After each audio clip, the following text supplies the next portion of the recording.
And I started meditating. I began meditating around the age of 14 years old, right? Very early, 1965, 66, something. And there wasn't much there to learn at that point. So I met these things, and they said, you want to come to our sauna? You know a sauna bath? You know where you take that hot bath called sauna? So they would say, you want to come to what I was hearing was sauna. And I thought in my mind, are these guys crazy? Well, they will wrap a towel around my head, go to a sauna bath with them? Are they weirdos, you know? But they kept asking me, and I would want to take a sauna with these guys, you know? Right. So after about 6 months, I got to know them, and they said, do you want to come to our sadhana? So I finally said, what is that? What's a sadhana? They said, oh, we get up in the morning, we do some ishnan, we do some meditation, we do some exercise. I said, why didn't you tell me that 6 months ago? But if you don't know the word, right? So English is, well, so they were saying sadhana, but I heard sauna. True story. But I came that day, they said, we get up for them. I said, I'd like to wake up early, and at that time I was 24 years old. I wasn't living too far from where the Gurdwara was. I could ride my bicycle in the morning, right? And I rode my bicycle that day. And I came at 4 in the morning. So I sat very still. They did some yoga exercise thing. They did some Simran. They did Pad Japji Sahib Pad, I never heard before. And then they did Prakash of Sri Guru Granth Sahib Ji Maharaj, which I didn't know what that was. Never saw in my life. Never heard of anything like that. But I saw they did the Prakash and people were coming to Mata take. They were coming to bow at the feet of the Guru. I said, I can do that. That's okay. But as soon as my forehead, and was Mata take, as soon as my forehead touched at the feet of the Guru, something changed in me. They did the Prakash of Sri Guru Granth Sahib Ji, and I felt such an amazing flow of energy and of spirit, not knowing what it was, but I could feel it. That was that sensitivity that I was feeling. I could feel there's some, we can say energy, something, right, of the Guru Granth Sahib Ji.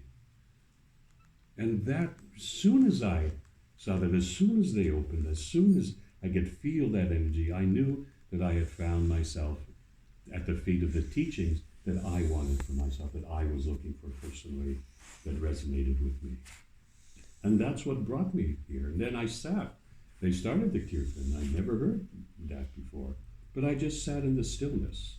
And I let the sound vibration flow through me. And the kirtan itself, the sound vibration, the Gurumukhi, the current, the Shabad Guru, we call it, the technology of sound, nod, the sound of the technology in Guru Granth Sahib is nod, is the sound vibration. And I could feel that sound vibration. It was like vibrating my brain, but it was taking me to a different place within myself. It was lifting me. I was visioning. I don't know what I was seeing, but something changed in me. And I knew that I was in the presence, for me, for what I was searching for, of something very, very special in this world. And that's how I began my study. Very sensitive person my whole life. But I wanted to learn, how do I take all that sensitivity that I have and be able to use it in a way that I can help others, be with others, understand, and help illuminate myself and help to illuminate others, to raise others, to lift. And that was how I started this journey of learning, of expanding myself, of connecting in to this whole vast array of energy. So there's that which lives within us. We feel that, we live, we work, we do all of that. And we manage this physical body somehow, what we eat, what we put into it, or how we take care of ourselves. But there also has to be that other step, which is that step which connects us to infinity, connects us, you could say, to that God, connects us into that Guru, connects us into that teacher. If we don't have that connection, then we just live a very, so you could say, just a simple way of living that doesn't amount to anything beyond just life and breathing. But every human being has a capacity to expand themselves beyond any limitation. Guru teaches that there's no beginning, there's no end. So when one has that consciousness or that awareness that there is no beginning, there is no end, then what is there to stop you from growing? What is there to stop you from succeeding? What is there to stop you from being who you are, to excel in who you are? and become radiant within yourself. You know that word human. What's a hue in English? How would you describe a hue in English? What would you say? An aura. Like an aura. Like if you look at the sun and you see around the sun, you see a hue. It's a brightness. And man means the mind, the being. So what is a human being? A radiant soul, a radiant being. We're meant to prosper. We're meant to be radiant. We have to vibrate at a much higher frequency than just everyday life. And the mind has to serve the heart and the soul. Difference between manmuk and gurumuk is what? Manmuk thinks, manmuk thinks, only mind can do everything. And we get locked in our mind, don't we? Don't we get locked into that mind? And we become a slave to that mind? Right? You know how Jesus sees that chocolate bar in front of, nope, not having chocolate today. Nope, not having chocolate today. 2 minutes later, the bar's finished, right? Become a slave to the mind and the tummy, right? So we have to learn then how, if we want to make a change in our lives, and today we're talking about change in our course today, right? If we want to make a change in our lives, we have to be conscious of how we want to live. So we have in the Sikh tradition, we have a way that teaches a way of life. When I became Sikh, many people came, oh, are you part of that Sikh religion? I said, no. Oh, you look like you're part of that. I said, no. They said, what do you do? I said, I live a Sikh way of life. Because I wasn't looking to change a religion. I grew up the way I grew up. I have a culture that I was raised in. I spoke the language of that culture before I even spoke the English. I didn't come, I want to find a new religion, I'm searching.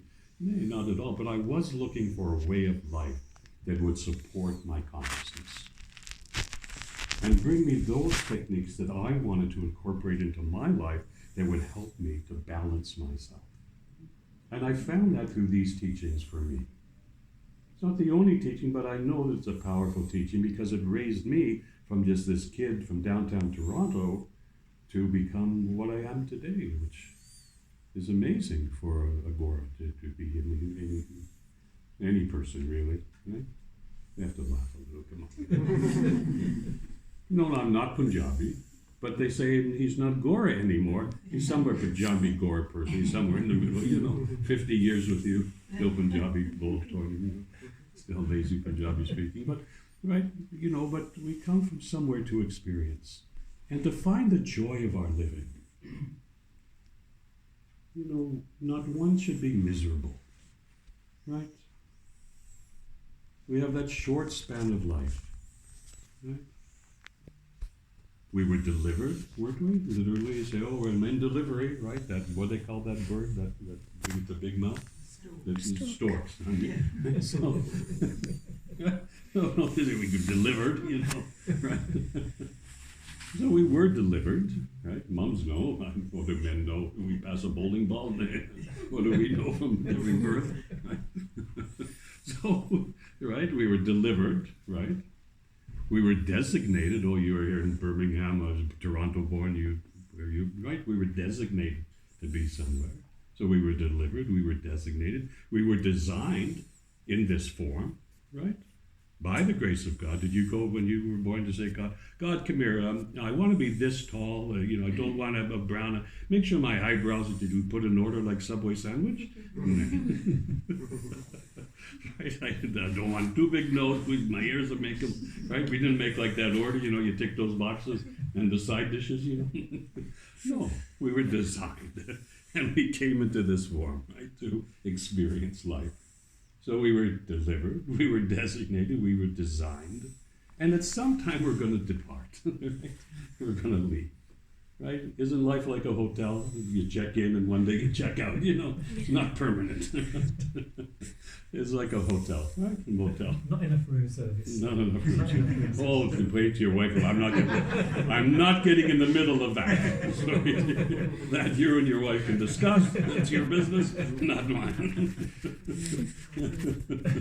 She has her list of things. Then she'll give you that service, right? So if we understand that, and then the other concept to understand, which of course we learn Guruji teaches us, is that everything we have is not going to go with us when we leave. Right? I can't take my car, I can't take my monies, I can't take my clothes. Right? I came naked, I'm going to go naked, right? So what is the key of life then? To understand who you are in the beginning of your life, who you are in the middle of your life, and who you are at the end of your life, right? And to be conscious of that. What happens? We get caught, don't we? We get caught into day to day, and then we have families, we have things, and we have fights with each other, and then we have good times with each other, and we go for pizza. We get involved with this. We get engaged in a day-to-day living, and we forget what is the essence of our being. What is that truth within our own soul? What is that sot that lives in the nam of my identity within me that I can experience and enjoy life? Enjoy the families, enjoy our children, enjoy everything that's there for us to have joyfulness, even in this hard times, soup and do plenty, whether there's pleasure or whether there's difficult times, soup and do pleasure or pain. That through all of that, we still flow through it. So the concept then is 3: body, mind, and spirit. Trinity. That trinity of living. Body, mind, and spirit. Past, present, and future. Positive, negative, and neutral. Those are the 9. Right? To be conscious in those aspects of our lives so that we can grow, we can ignite ourselves, get energy within ourselves. Otherwise, what happens? You sleep, you don't want to get up, right? And you want to complain all the time, right? Then you say, I don't have the energy. But if I had energy, I would do it, but I don't have the energy. And when you say, even these young ones you wait, I don't have energy, Mom. Like 18 years old, Mom, I don't have any energy today. What do you do then? No, I stayed up on my game all last night, that's why I have no energy today. No, they have every excuse, right? They're like little lawyers, these kids, right? They can negotiate you out of anything. They're so smart. They're so alert.